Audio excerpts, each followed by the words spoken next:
Luisa Fernanda Rivera Guerrero es médico veterinario zootecnista, egresada de la Universidad Cooperativa de Colombia, con una maestría en desarrollo de proyectos de la Escuela de Negocios OBS de Barcelona, España.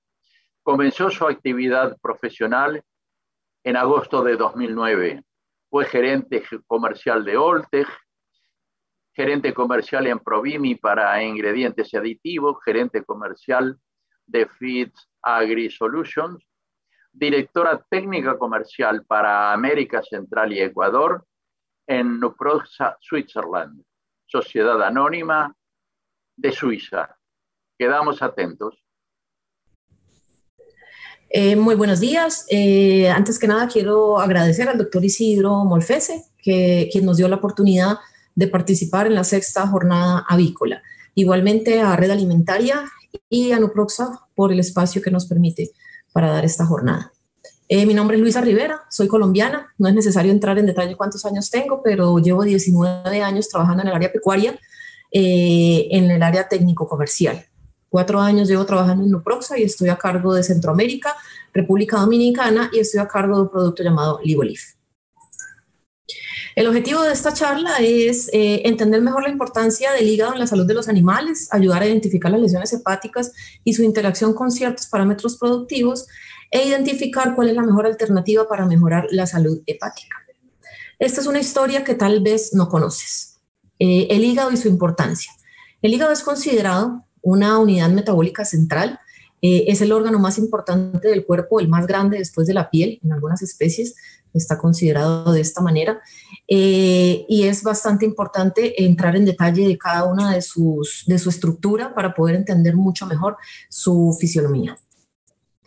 La anatomía del hígado en general difiere entre una especie y otra en muy pocas cosas. Quiero hacer característica principal a que tienen un lóbulo derecho, un lóbulo izquierdo. Dependiendo de la especie, otros van a tener un lóbulo caudado, un lóbulo transversal, pero igual la estructura general es la misma. Otra característica importante es esto que vemos aquí en el centro, que es lo que llamamos la tríada portal. Es donde vamos a encontrar la arteria hepática, la vena y el conducto biliar. Esto es bastante importante que lo tengamos en cuenta para entender un poco más su fisionomía. Aquí podemos ver un poco más al detalle los 3 conductos. Está el conducto biliar, está la vena porta y la arteria hepática. Si se dan cuenta, ambas recorren en el mismo trayecto, pero van en sentidos opuestos. Es decir, la morada, que es la vena, y la roja, que es la arteria, entran al hígado, y la verde, que es el conducto biliar, es el que sale. Aquí podemos ver en dónde se conecta con la vesícula biliar. Entrando un poco más en detalle las vías biliares y las intrahepáticas, quiero hacer un desglose un poco más detallado. En este caso quiero hablar de los conductillos biliares. Veamos el hepatocito. El hepatocito es una estructura hexagonal, es la estructura básica del hígado. Está rodeado de conductillos biliares, que son estos cordoncitos verdes que ustedes pueden ver aquí. Este es el que se encarga de recibir todo el proceso que hacen los hepatocitos en su metabolismo, y lo vierten al conductico verde que se encuentra ahí, que viene siendo el conducto biliar. En la medida en que ellos van avanzando, van tornando un grosor un poco más notorio, de tal forma que llegamos a formar el conducto biliar como tal, que viene siendo este que se encuentra acá. Aquí podemos ver un poco a la izquierda el conducto hepático izquierdo y el conducto hepático derecho. Esto es bastante importante porque dependiendo de la funcionalidad del hígado o el proceso que se esté presentando en ese momento, pues vamos a tener la necesidad de la participación de uno o de los dos. Cuando el animal ingiere un alimento, se empieza a secretar la bilis, la cual va a pasar del conducto entérico o el conducto colédoco, que es el que encontramos aquí, y de allí se va para el conducto pancreático, es decir, viene bajando acá por este lado. Ahí vamos a encontrarnos con la ampolla de váter y atravesaría el esfínter de Oddi. El esfínter de Oddi lo podemos ver aquí en esta ubicación, y esta es la razón por la cual, dependiendo del metabolismo que se esté presentando en este momento, esta bilis sería vertida en el intestino. Esto es algo que es bastante importante resaltarlo porque cuando este proceso se lleva a cabo, se pueden cumplir múltiples funciones, como contribuir a la acción bacteriostática, facilitar la absorción de las grasas, absorción de ciertas vitaminas, eliminar fármacos o algunas toxinas que el organismo necesite expulsar. Bueno, ahora vamos a hablar del sistema portal. Entonces, aquí podemos ver a la izquierda la arteria hepática que viene del corazón va a ser la que va a irrigar el hígado con sangre oxigenada. Pero también vemos que hay otra irrigación del hígado que se va a presentar por parte de la vena portal. Como pueden ver, esta vendría irrigando al hígado con sangre desoxigenada. ¿Por qué? Porque viene de todos los órganos que se encuentran en la parte abdominal, que en este caso vienen siendo el estómago, el tracto digestivo, el páncreas, el vaso, todos los órganos por los cuales ya ha pasado el flujo de sangre, de tal forma que esta sangre viene desoxigenada, pero viene rica en diferentes nutrientes. Aquí vamos a la derecha a ver un poco más al detalle. Si se dan cuenta, la vena viene entrando, la arteria igual entrando, pero la parte verde, sí, la línea verde que es la que viene saliendo es el conducto biliar.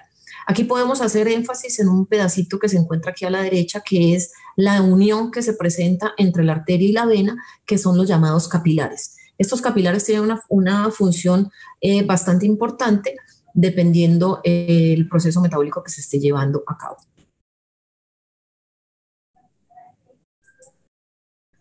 Vamos a entrar un poco más al detalle en la porción del lobulillo hepático. Vamos a hablar un poco de la microestructura.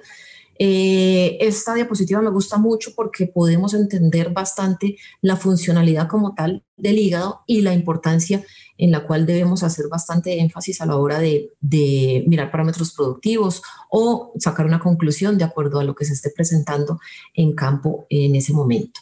Entonces, vamos a ver, aquí vemos lo azul, viene siendo la vena porta, la roja viene siendo la arteria hepática. Si se dan cuenta, aquí vamos a ver que en un momento se suspende y aquí en este momento también se suspende. Sin embargo, todos los hepatocitos, estas celulitas que se encuentran aquí, que son hexagonales o romboides, como lo quieran llamar, son los hepatocitos. Si se dan cuenta, se encuentran unos ubicados en este lado, otros ubicados en este lado. Entonces vamos a tener, hay que poner bastante importancia en esta ubicación. ¿Por qué? Porque estos hepatocitos que se encuentran irrigados por sangre oxigenada tienen un comportamiento diferente a estos hepatocitos que se encuentran irrigados por sangre venosa. Vamos aquí en el trayecto vamos a encontrar todas las células endoteliales, que son las que van a cubrir el vaso como tal. Pero si se dan cuenta, aquí en la parte azul vamos a encontrar las células llamadas células de Kupffer o macrófagos del hígado. Estas células son las que se encargan de ¿qué? Como dije anteriormente, al venir la sangre desoxigenada, no quiere decir que sea una sangre mala del todo, porque es una sangre que viene de todos los órganos del cuerpo. Entonces, ¿qué pasa? Que tiene diferentes nutrientes, puede traer hormonas, pero también puede traer sustancias tóxicas o algún xenobiótico que obviamente el hígado va a tener que interactuar para poder hacer esa filtración. ¿Quién hace esa filtración? La hacen estas células de Kupffer. Estas células de Kupffer son los macrófagos que se van a encargar de que toda esta sangre que viene desoxigenada y con ciertas partículas o sustancias, ella las va a filtrar. ¿Cómo va a hacer esa filtración? Entonces lo que va a hacer ella es que, si se dan cuenta que hay un espacio rosado entre el hepatocito y las células de Kupffer, que se llama el espacio de Dissé. Este espacio de Dissé se caracteriza porque permite el almacenamiento de grasa. Si se dan cuenta que hay unas bolitas amarillas, esto es grasa. Se encuentran tanto arriba como abajo en la ubicación como tal. La pueden ver diferenciada. ¿Y qué característica tiene esto? Es el almacenamiento de sustancias. En este caso, las vitaminas liposolubles son unas de las que se mantendrían almacenadas acá. Entonces, esta sangre desoxigenada entra al hígado, las células de Kupffer se encargan de hacer la filtración, decide el hepatocito qué hacer con estas sustancias. Entonces, dependiendo del tipo de sustancia que venga, si es un xenobiótico, si es algo que tiene que expulsar, le va a dar espacio para que salga y se vierta en este conducto verde que ya sabemos que es el conducto biliar. Entonces, esta es la forma como el hígado hace ese mecanismo de desintoxicación. Entonces, lo que va entrando hace la filtración, el espacio de Dissé se encarga de almacenar lo que necesita almacenar y el hepatocito decide qué pasa o qué sigue en el mismo trayecto para llegar a salir por la vena central. Esto es una característica bastante importante que quiero que tengan presente. Como les dije, existen unos hepatocitos que se encuentran ubicados aquí y otros acá. Hay una característica muy importante. Estos hepatocitos que se encuentran ubicados o en contacto con la sangre desoxigenada son hepatocitos que se caracterizan por estar en la zona 3. Y los hepatocitos que están ubicados o irrigados por la sangre arterial son hepatocitos que se encuentran en la zona 1. Vamos a ver cuál es la importancia de esta ubicación por zonas. La literatura habla también de una zona 2 que es la intermedia. Vendría siendo esta que encontramos aquí, que es la que tiene acceso a las dos, pero no hay mayor relevancia ni importancia para tratar la zona 2. Habla mucho de la zona 1 y de la zona 3. ¿Cuáles son las funciones principales de los hepatocitos que se encuentran en la zona 1? Se encargan del metabolismo de aminoácidos, de la gluconeogénesis, de la degradación del glucógeno, la ureanesis, la síntesis de colesterol, oxidación de ácidos grasos y metabolismo oxidativo. Y los hepatocitos que se encuentran en la zona 3 tienen funciones importantes como la síntesis de glutamina, la glicólisis, síntesis de glucógeno, síntesis de ácidos biliares, cetogénesis y la biotransformación de sustancias. Quiero hacer mucho énfasis en esta biotransformación de sustancias. ¿Por qué? Porque resulta que el hígado, en la medida en que tenga alteración, lesión o un daño en esta zona 3, lo que más se va a ver directamente implicado va a ser esta biotransformación de sustancias. ¿Qué quiere decir esto? Que en muchas ocasiones nosotros ponemos un medicamento, ponemos una vacuna, ponemos algo que necesitemos con algún propósito, y en muchas ocasiones nos damos cuenta que no funciona, pero no funciona no porque hayamos escogido el inapropiado o porque hayamos, no sé, tomado una decisión equivocada. No funciona sencillamente porque muy probablemente esta zona 3 ha sido afectada o lesionada y por lo tanto esta biotransformación de sustancias no va a poderse ejercer en la forma como debiera. Esta es una de las razones importantes por las cuales nosotros tenemos que velar por esa salud hepática y por esa integridad del hígado para que él pueda desempeñarse en todas sus funciones sin ningún problema. Vamos a hablar aquí un poco más al detalle de todas las funciones como tal del hígado. En primera instancia vamos a nombrar una por una y más adelante vamos a entrar un poco más en profundidad. En cuanto a las funciones más importantes, tenemos el almacenamiento, metabolismo y transporte. Entonces, el almacenamiento hace referencia a sustancias importantes como el colesterol, ciertas grasas y en determinados casos algunas vitaminas, como lo comenté en diapositivas anteriores. Tiene una función importante en cuanto al metabolismo, es decir, el hígado se encarga de coger ciertas sustancias y lo que hace es, dependiendo de la sustancia que recoja, la transforma, interviene en algún metabolismo o sencillamente la guarda. Si en determinado momento la tiene que liberar, entonces ejerce también ese mecanismo de transporte. En el caso del transporte, entonces lo que hace es transportar igual el colesterol para lo que se necesite en diversas funciones vitales del animal, transportar el hierro también y algunas hormonas en su momento. Como glándula endocrina tiene una función bastante importante porque es la que se encarga de sintetizar ciertas hormonas, como por ejemplo las hormonas del crecimiento. Entonces es también activa para ciertas hormonas como lo son las de la glándula tiroides o la vitamina D en su defecto. El hígado también puede secretar al torrente sanguíneo albúmina. ¿Qué quiere decir? Que es la que le da la presión oncótica a los vasos sanguíneos y además esta albúmina es la que también se encarga de transportar ciertos medicamentos y ciertas hormonas en el resto del cuerpo. Como glándula exocrina es importante tener presente que el hígado tiene una función bastante importante y es decidir que ciertas sustancias deben ser sacadas al exterior. ¿De qué forma? De varias formas existen el proceso de detoxicación y pues ese proceso de detoxicación tiene ciertas etapas que se deben cumplir. En este proceso de detoxicación y de excreción, el hígado lo que hace es precisamente eso, sacar esas sustancias que no necesita, vertirlas a la bilis para que se haga una evacuación por heces o en determinado momento, si no se tiene que hacer por heces, se va a eliminar por orina.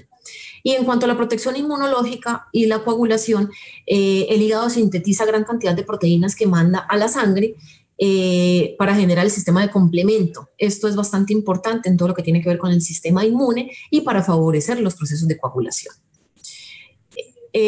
También puede biotransformarlos a algunos en glucosa, si es necesario, absorber otros, eliminar ciertas sustancias o en su defecto almacenar todo lo que tenga que ver con vitaminas, en este caso serían las liposolubles. En cuanto a este almacenamiento de metabolismo y transporte, entonces hacemos énfasis en las vitaminas liposolubles como son la A, D, E y K. En cuanto al colesterol, el hígado se encarga de almacenar el colesterol y transformarlo. Este produce una proteína que es la LDL, la VLDL y la HDL, que es lo que nosotros llamamos o conocemos muy comúnmente como el colesterol bueno y el colesterol malo.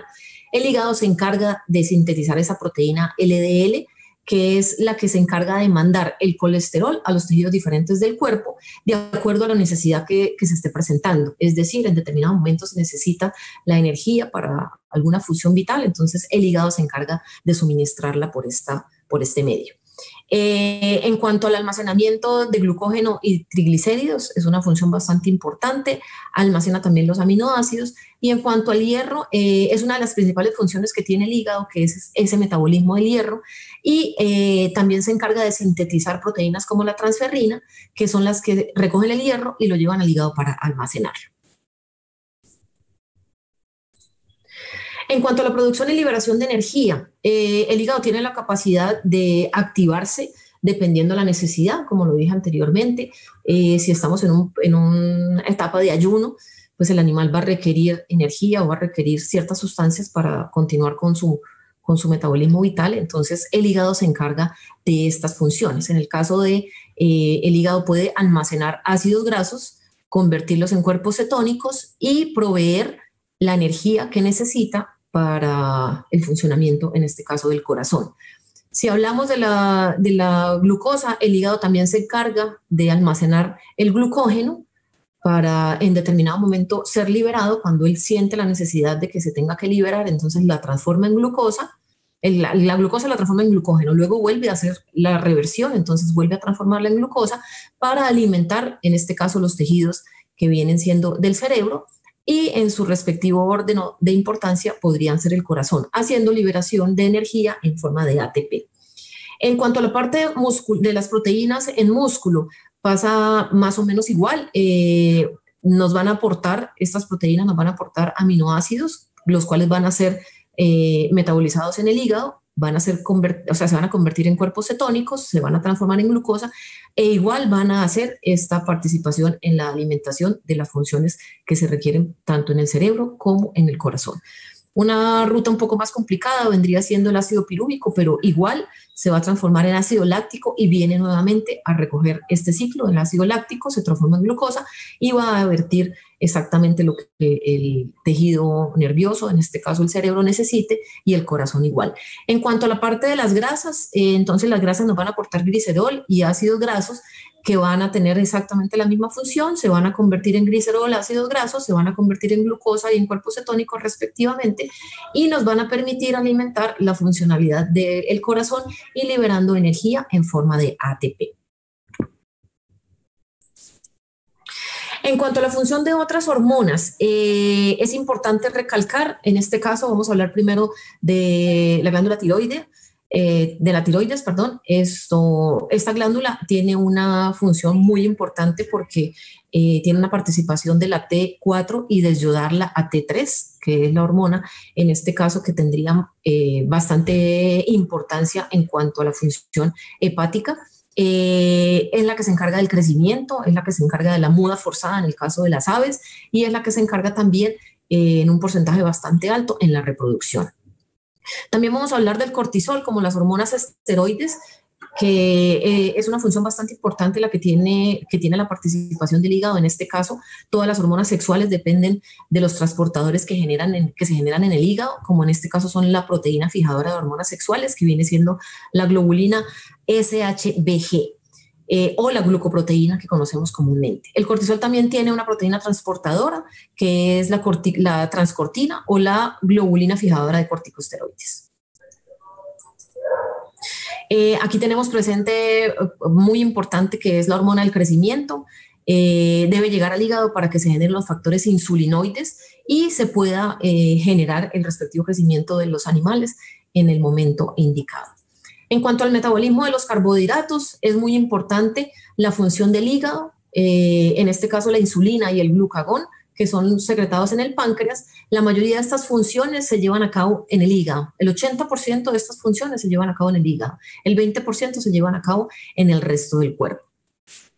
En cuanto a la vitamina D, es algo que tenemos que tener muy presente, que es necesaria para mantener la función ósea. Desafortunadamente debe ser metabolizada en el hígado para que tenga una biodisponibilidad mucho mayor, y es por esta razón que tenemos que tenerla presente. En la medida en que nosotros tengamos un hígado lesionado, tenemos que tener presente que administrar vitamina D va a ser una sobrecarga para el animal.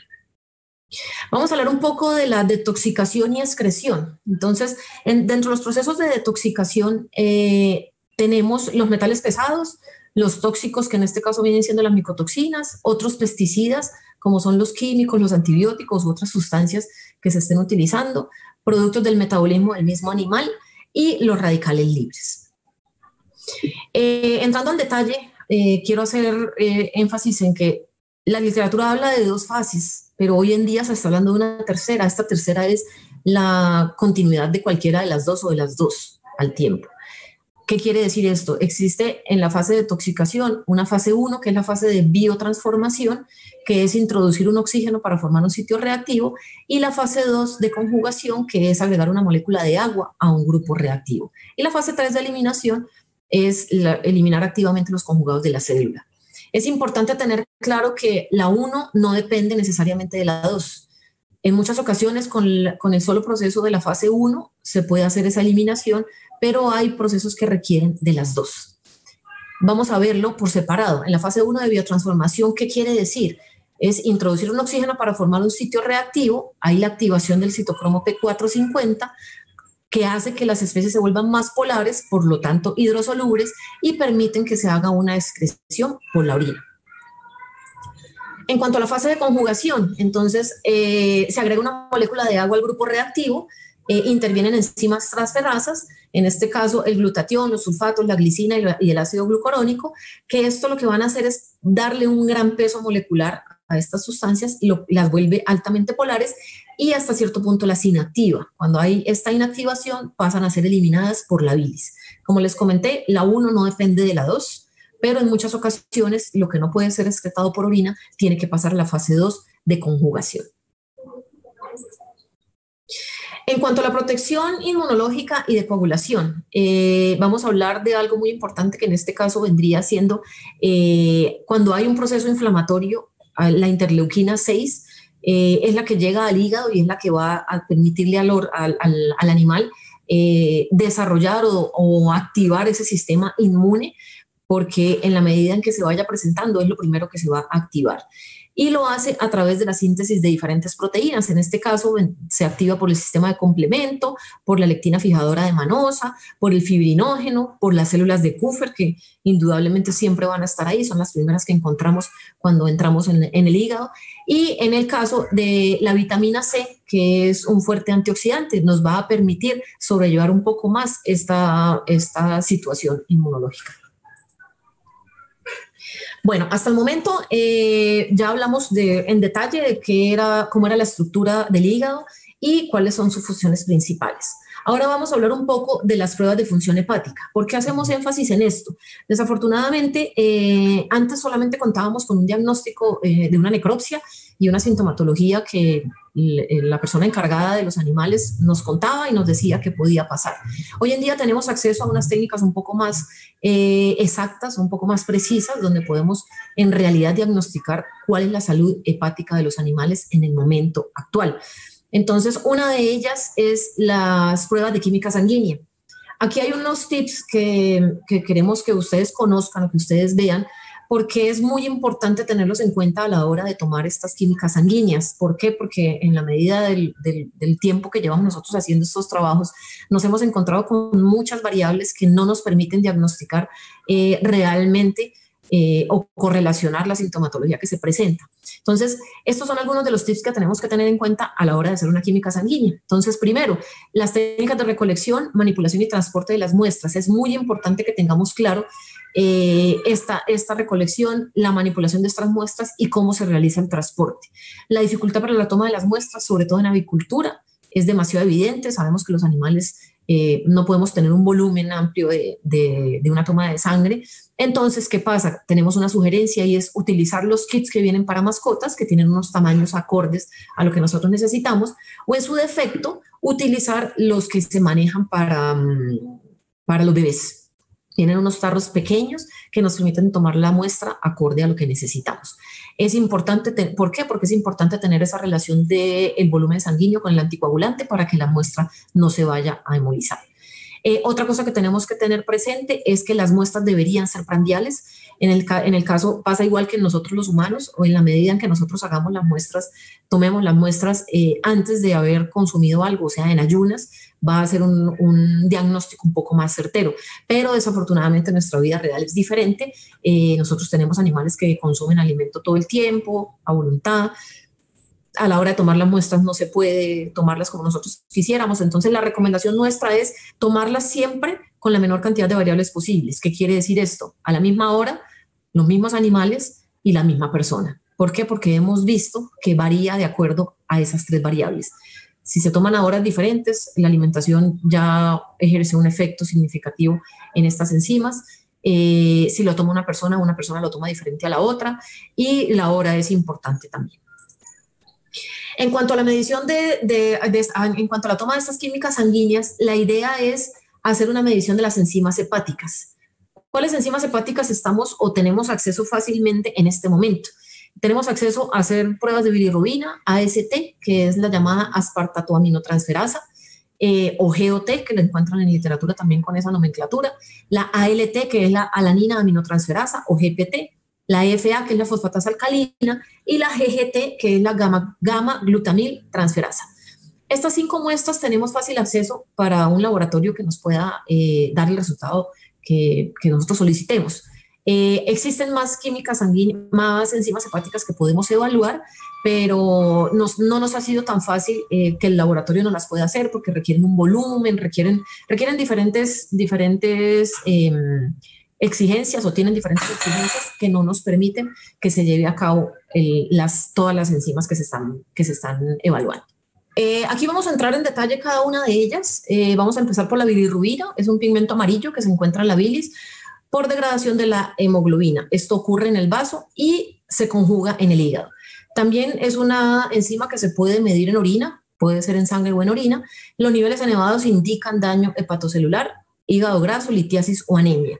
Es importante tener presente que el hecho de que nosotros hagamos una sola de las enzimas no nos va a garantizar un correcto diagnóstico de una lesión hepática. Es por esto que nosotros hacemos mínimo estas 5 que acabo de nombrarles, para que podamos hacer un diferencial un poco más amplio y podamos tener la certeza de que realmente tenemos o no una lesión hepática. En cuanto a la alanina aminotransferasa, que en la literatura aparece como ALT, se encuentra en el citosol de los hepatocitos y en las células musculares.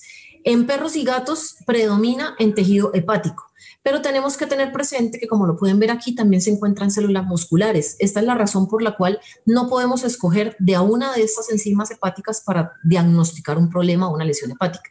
Tenemos que hacer la correlación de varias de ellas. En el caso nuestro hacemos de las 5 más importantes para poder en realidad dar el diagnóstico certero. Interviene en el catabolismo de los aminoácidos y en el transporte de nitrógeno entre los diferentes órganos.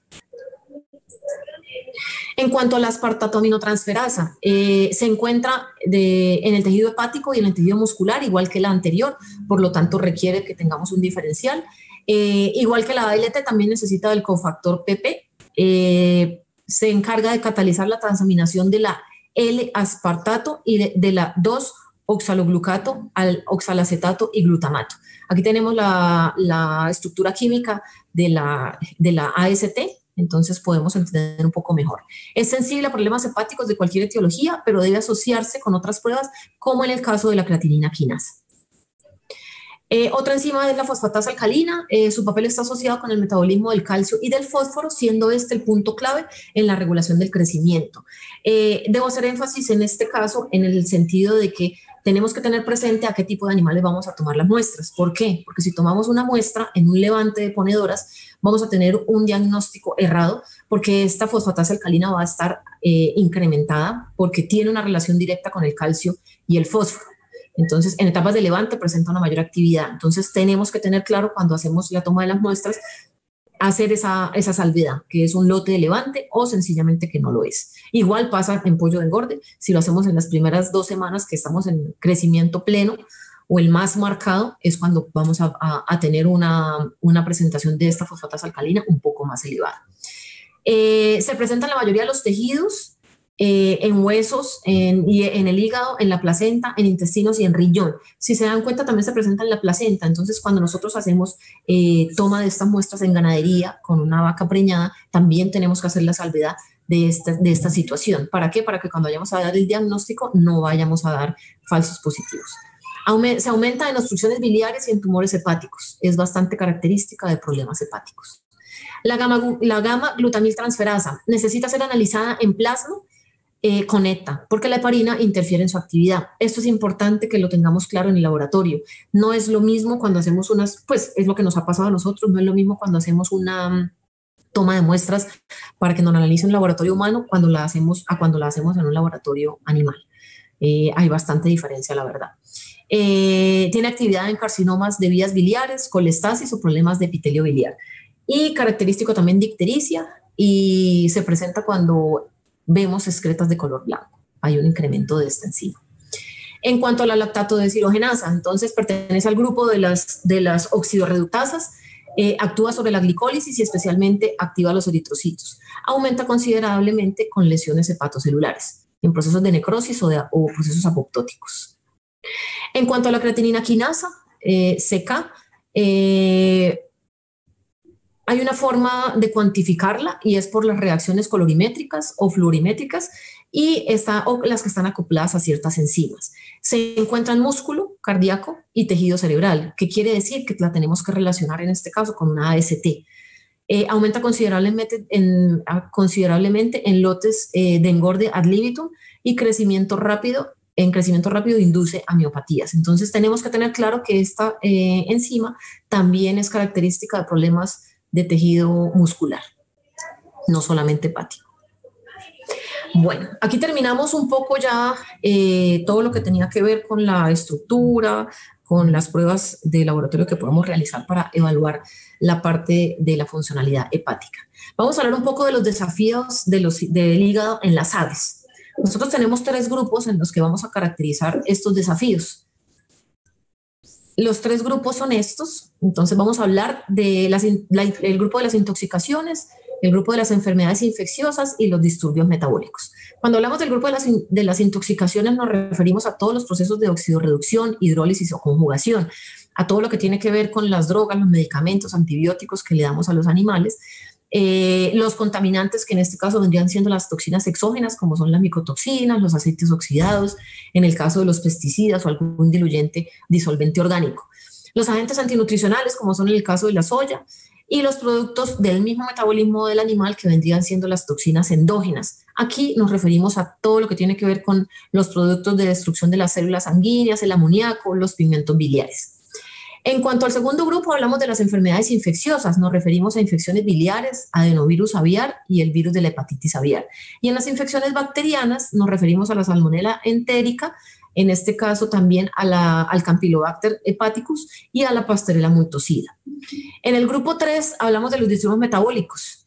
El más importante o el que más se menciona es el síndrome de hígado graso, que prevalece en reproductoras y ponedoras de jaula. Tiene que ver con el acúmulo de la grasa en el hígado y en el abdomen, y en muchas ocasiones se asocia a dietas bajas en proteínas y altas en grasa. Y no podemos dejar atrás el estrés térmico, que es también tiene bastante incidencia en este grupo. Hay una característica principal o predominante en estos 3 grupos, que vienen siendo los daños hepáticos. Es indiscutible que esto se pueda dejar de correlacionar, porque en todas estas situaciones se evidencian los daños hepáticos. Vamos a hablar de las hepatopatías en avicultura. Entonces, existe un mecanismo del daño hepático que es el funcionamiento normal que tiene el hígado en una situación donde se presenta un agente externo, una toxina, un xenobiótico, un desecho tóxico, un agente infeccioso o un proceso de infiltración lipídica. ¿Qué pasa cuando un agente de estos entra al organismo del animal? El hepatocito inmediatamente recibe este tipo de sustancia o el hepatocito llega a este tipo de sustancia y lo que me va a hacer es que me va a desencadenar un estrés oxidativo, una peroxidación lipídica, una disfunción del citocromo P450 y una disfunción mitocondrial. Cuando se desencadenan estas situaciones, el hepatocito inmediatamente activa las células de Kupffer, que son las que se van a encargar de proteger o de defender al hígado en la presencia de este tipo de sustancias o este tipo de agentes externos, y se van a activar inmediatamente las citoquinas inflamatorias. Entonces se van a desencadenar los procesos de inflamación o de respuesta inmune. Cuando se hace esta activación de las células de Kupffer, tanto el hepatocito como las células de Kupffer empiezan a evidenciar que se empieza a activar el proceso de apoptosis, que quiere decir la muerte celular. En la medida en que este proceso avance, en la medida en que este agente tóxico ingrese más al organismo del animal, pues este proceso apoptótico va a ser mucho más rápido y mucho más evidente. Cuando se desencadena este proceso apoptótico, ¿qué es lo que pasa con el hígado? Las células de Kupffer activan las células estelares y se me va a desencadenar el proceso de fibrosis. ¿Qué quiere decir esto? Las células estelares activan el proceso de formación de colágeno y el colágeno es el que se encarga de hacer este proceso de fibrosis. ¿Qué pasa con este proceso de fibrosis? Este es el mecanismo del daño hepático que todos los animales tienen, inclusive los seres humanos, pero tenemos que hacer énfasis en algo muy importante y es que este tipo de cicatrización, este tipo de fibrosis que se presenta en el tejido hepático es como cuando tenemos una cicatrización queloide. ¿Qué pasa con una cicatrización queloide? En una cicatrización queloide, la zona donde se presenta esa cicatrización queloide pierde funcionalidad. Nunca se va a revertir. Nosotros no conocemos a alguien que tenga una cicatrización queloide y esa cicatrización se vaya algún día. Por el contrario, ya permanece ahí, pero si la persona la toca, no hay sensibilidad, o sea, pierde mucha funcionalidad. Esto es lo que pasa cuando tenemos un animal expuesto a agentes externos de este tipo. ¿Y a qué nos lleva todo esto? A presentarse una hepatitis, que en el caso de inflamación y necrosis de los hepatocitos, a una lesión colestática o a las dos, a una hepatitis colestática. ¿Cuáles son los impactos que tiene estas hepatopatías? Entonces, en la mayoría de los casos son subclínicas. Nosotros conocemos y sabemos que desafortunadamente cuando nos llaman para mirar una situación que se esté presentando en un grupo de animales, desafortunadamente no nos llaman cuando se está empezando el problema, nos llaman cuando hay una mortalidad supremamente alta, lo cual no nos permite atacarlo en la manera como nosotros quisiéramos. ¿Por qué? Porque ya hay una lesión bastante avanzada. Es cuando ya han abierto animales y se presenta la lesión evidente en una necropsia. Todas estas situaciones perjudican la conversión alimenticia, indiscutiblemente, comprometen la estructura esquelética en la medida que no haya una buena alimentación, una buena asimilación de los nutrientes, pues no va a tener la estructura que nosotros estamos necesitando en su momento. Por ejemplo, el caso del metabolismo de la vitamina D, que nos ayuda al transporte del calcio. Si no hay un buen metabolismo de esa vitamina D, si no hay una biotransformación que ocurre en el hígado, pues no vamos a tener ese calcio en donde lo necesitamos. Se disminuye la productividad de huevos, se disminuye la calidad y la espesura de la cáscara, se incrementan los huevos en fárfara y se incrementa la incidencia de huevos no vendibles. Y por ende, el incremento de la mortalidad es lo que llama la atención de nuestra visita. Estas son unas fotos de hígados que nosotros no quisiéramos encontrarnos, pero es lo que normalmente nos encontramos en campo. Desafortunadamente, cuando llegamos ya vemos esto. Bueno, en cuanto a cómo podemos solucionar este problema, es una pregunta bastante interesante y quiero hacer mucho énfasis en que lo ideal sería que nosotros pudiéramos evitar estos agentes agresores. Esta sería la mejor forma porque si nosotros logramos quitar estos agentes agresores, pues no vamos a desencadenar todo esto que les expliqué anteriormente. En cuanto a los disturbios metabólicos, lo ideal sería que pudiéramos garantizar una nutrición adecuada, un buen balance de proteína y de grasa, tener presente el metabolismo de las grasas eficientes, que es algo bastante importante que deberíamos tener en cuenta siempre para este tipo de situaciones, disminuir el estrés térmico de una u otra forma. Todo lo que tiene que ver con micotoxinas y otros contaminantes también valdría la pena tenerlo muy presente. Desafortunadamente, en este caso de las micotoxinas, me gusta hacer énfasis en algo, y es que nosotros no tenemos un control real sobre este tema. Nosotros podemos decir, no, mira, utiliza un secuestrante porque es que las materias primas tienen micotoxinas y entonces te va a afectar el hígado, y la gente nos dice, sí, yo lo utilizo. El problema es cómo lo utilizamos hoy en día. O sea, hoy en día vemos en donde se utiliza la dosis que no es, se utiliza el producto que no es el adecuado para esta situación en particular. Desafortunadamente, cuando se utiliza el producto, digo que la dosis no es porque se hace una valoración de un análisis de micotoxinas, pero ¿dónde se hace esa valoración? Casi siempre se hace de donde viene el producto. Pero tenemos acceso a hacerlo cuando llega a la planta, tenemos acceso a hacerlo cuando se va a utilizar, porque muchas veces llega a la planta y se demora 20, 30 días, no sé cuánto se puede demorar, y no sabemos qué pueda pasar en ese tiempo de almacenamiento. Entonces, cuando hay tantas variables que están en juego, es muy difícil que nosotros podamos garantizar este tipo de situaciones. En cuanto a los agentes infecciosos, igual, las medidas sanitarias que se tienen en las granjas son muy particulares. Hemos visto, por lo menos yo lo he visto y lo he vivido en diferentes circunstancias, en donde uno va y visita una granja y se supone que esa zona no es endémica para cierta enfermedad, y sin embargo hay vacunación. Entonces, ¿qué pasa? Que uno pregunta y la gente dice, no, es que aquí da, pero uno tiene claro que no da, pero la gente la pone. Entonces ahí entras en un círculo vicioso en el que para uno es muy difícil de garantizar este tipo de situaciones. Por lo tanto, evitar los agentes agresores, adecuada nutrición, todo este tipo de cosas que estoy mencionándolas aquí, no es tan fácil para nosotros garantizarlas. Es muy difícil que se pueda llevar a cabo en el 100% de los casos. Entonces, ¿qué pasa? Que para nosotros va a ser mucho más difícil poder garantizar una integridad o una salud hepática acorde a lo que nosotros estamos necesitando con las exigencias de la genética que estamos teniendo en este momento. Entonces, una forma de solucionar el problema es disminuir los procesos de apoptosis o de necrosis, que sería en este caso lo que ocurre aquí al lado izquierdo, porque en la medida en que no haya muerte celular, pues no vamos a perder funcionalidad. Recuerden en las diapositivas primeras en donde hablábamos de la zona 1 y la zona 3. En la medida en que nosotros no perdamos esos hepatocitos de la zona 3, vamos a tener una biotransformación de las sustancias mucho más efectiva. Entonces, esto es importante que lo tengamos en cuenta. Debemos buscar la forma de evitar el estrés oxidativo y la peroxidación lipídica. Debemos modular la respuesta inmune de alguna forma, debemos disminuir los procesos de inflamación.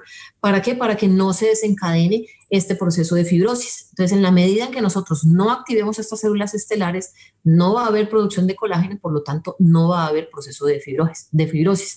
Y la fibrosis, al evitar ese proceso de fibrosis, lo que vamos a ayudar o vamos a incentivar es a mejorar un poco más la regeneración hepática como tal. Hablando de la regeneración hepática, es un tema bastante controversial. Nosotros tenemos aquí el mito de Prometeo, que no sé si lo conozcan o hayan escuchado hablar de él, pero palabras más, palabras menos, un resumen ejecutivo es que Zeus quería castigar a Prometeo y lo que hizo fue que puso al águila a que se comiera su hígado. Pero como todos los animales necesitan descansar y necesitan en determinado momento dormir, cuando el águila se iba, Zeus quedaba expuesto. Al día siguiente, cuando el ave volvía, el hígado ya se había regenerado. O sea, el ave no podía comerse todo el hígado porque en la medida en que se iba regenerando, pues se iba sobreponiendo el tejido que él ya se había comido. Por eso me gusta mencionarlo, porque quiero hacer énfasis que es una de las características primordiales que tiene el hígado, y es la regeneración hepática. Es algo que está dentro de sus funciones principales. ¿Cómo se produce ese proceso de regeneración hepática? Entonces, los hepatocitos remanescentes son los que se encargan de restablecer ese tejido hepático después de los daños, llegándose a una hiperplasia del tejido. También se tiene en cuenta la regulación de las citoquinas. O sea, esta regeneración hepática está regulada por citoquinas, está regulada por los TNF-alfa, por los LT, por las interleuquinas 6, por diferentes factores de crecimiento y unos receptores AHR, que son los receptores hidrocarburos de arilo. Estos receptores se encargan en determinado momento de hacer la tarea buena, por decirlo así, en cuanto a la activación de ciertos mecanismos en los que no permite que el colágeno se produzca para que no haya una fibrosis. Bueno, dentro de todo lo que hemos estado hablando, quiero comentar que existen en el mercado diferentes productos naturales que nos permiten abarcar un amplio rango de funciones que nos pueden ayudar a hacer una modulación hepática en cuanto a la situación que esté presentando el animal en ese momento. Esta mezcla poliherbal promueve una gama de fitoquímicos bastante amplia. Es una mezcla poliherbal, como digo, que nos permite potencializar el efecto de los diferentes ingredientes activos que tiene. Además de eso, promueve la regeneración hepática, que es algo bastante importante. Quiero mostrar algunos resultados que se han presentado en campo que creo que vale la pena mencionarlos. No me voy a demorar mucho porque ya me estoy tomando el tiempo necesario o el asignado. Aquí podemos ver cómo se puede analizar una de las enzimas hepáticas que estuvimos revisando.